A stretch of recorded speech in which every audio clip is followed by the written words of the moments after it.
दहेज की सास। सास को साथ लेकर भला कौन सी बीवी आती है भाई, लेकिन रीतू वो तो अलग ही थी। अरे माँ कहाँ हो? सासू माँ आराम कर रही होंगी। वैसे तुम इतनी देर तक क्यों सो रही हो? क्यों, क्या हो गया? कोई काम है क्या? घर का काम नहीं है? माँ सुबह उठकर घर का सारा काम, नाश्ता, सफाई करती है गांव में। बेटा, हम लोगों के घर भी सुबह से ही घर की महिलाएं सारा काम करती है, इसीलिए तो मैं आई हूँ अपनी बेटी के साथ। वो क्या है ना, राजकुमारी की तरह पाला है हम लोगों ने उसे, तो जब तक उसे सारा काम करना नहीं आ जाता मैं साथ ही रहूंगी। ये कैसी बात है? अरे क्या हो गया? क्यों? बोला शादी के वक्त तो आपने कहा था कि आपकी बेटी गृह कार्य में दक्ष है, कहा था ना, याद तो है? ओह याद है।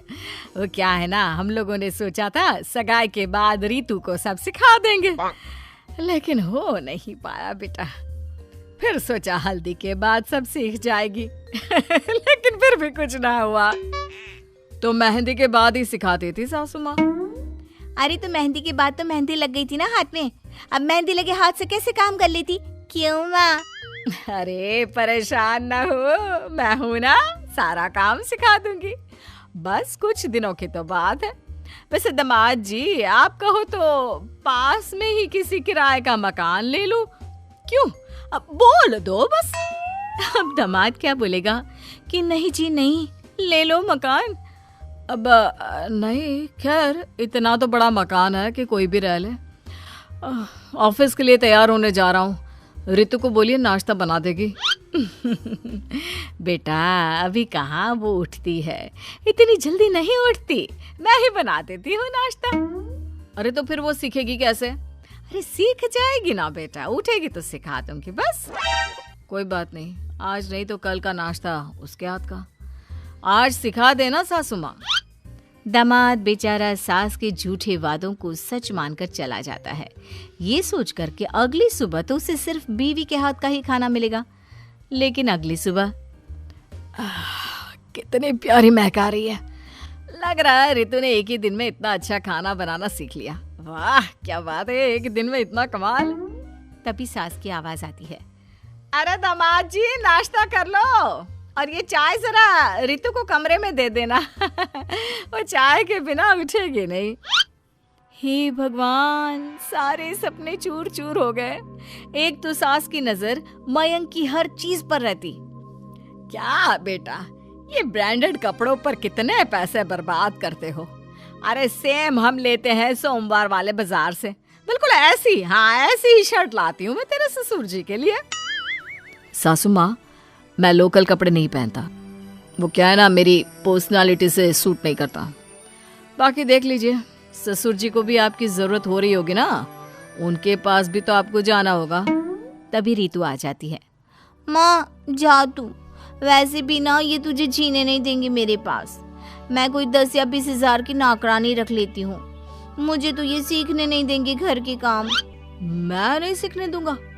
अरे जाने दो माँ को, मैं सिखा दूंगा। वैसे भी आजकल तो गूगल में सब बनाना सिखा देते हैं। हाँ बेटा, लेकिन वो कोई कपड़े तो नहीं धो देंगे ना, ना ही वो चाय का प्याला हाथ में देंगे, वो तो खुद ही बनाना होगा। क्या? मयंक कहाँ तक सवाल जवाब करता, कहाँ तक बहस करता। होना तो वही होता ना जो सास और बीवी चाहती। क्या बात है, परेशान सा दिख रहा है, सब ठीक तो है ना? और तेरी नई नई शादी हुई है, फिर क्या हो गया? ये लड़कों को होता क्या है शादी के बाद? हो सकता है दहेज नहीं मिला होगा तभी। दहेज तो खूब मिला। पता है क्या मिला दहेज में? क्या मिल गया जो परेशान हो गया? सास आई है मेरी बीवी के साथ। वो क्या है ना, बीवी को राजकुमारी की तरह पाला है उन्होंने, तो उससे कोई काम आता नहीं, फिर काम कौन करेगा? इसीलिए मेरी सास आई है।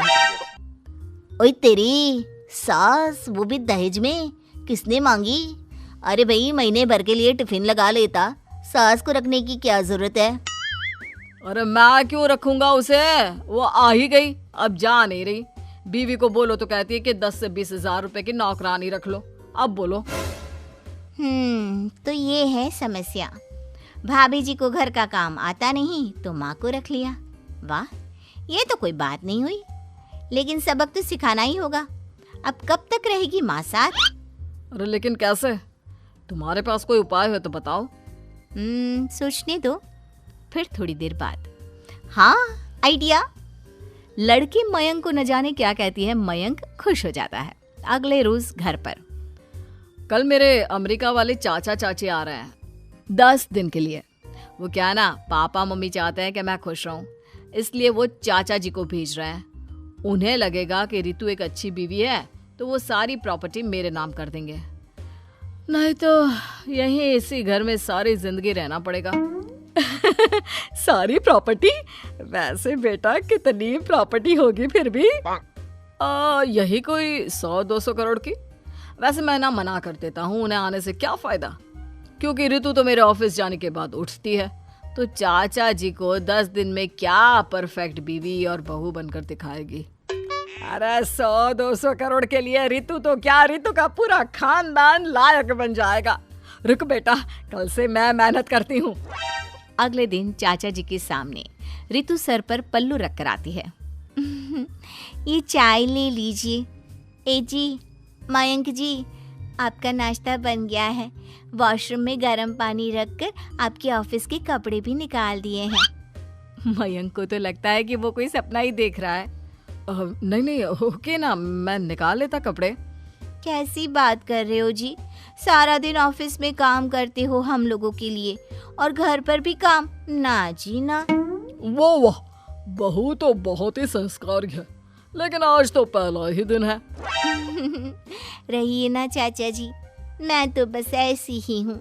आपका घर है, जितनी मर्जी उतने दिन रहिए। बस फिर क्या था, 1 दिन, 2 दिन, 8 दिन, 10 दिन। बेटा मैं तो चली अब घर, तू तो सारा काम बहुत अच्छे से कर रही है। हाँ माँ, तू जा, अब तो मेरी नींद भी खुल जाती है। आदत हो गई है ना अब घर संभालने की। दामाद जी, वो क्या है ना, मैं जरा घर जाऊंगी अब तो रितु को सारा काम आ भी गया है। अब न जाने आपके चाचा कब जाएं, कब प्रॉपर्टी आए। और माँ, जैसे ही प्रॉपर्टी आएगी मैं फिर से नौकरानी रख लूंगी। क्यों? मयंक मन ही मन मुस्कुराता है। सास को ट्रेन में बिठाता है और खुशी खुशी घर आकर, अरे ओ चाचा, ये ले तेरे पैसे और निकल अब। वो क्या है ना, अब मेरी बीवी वापस आ गई है।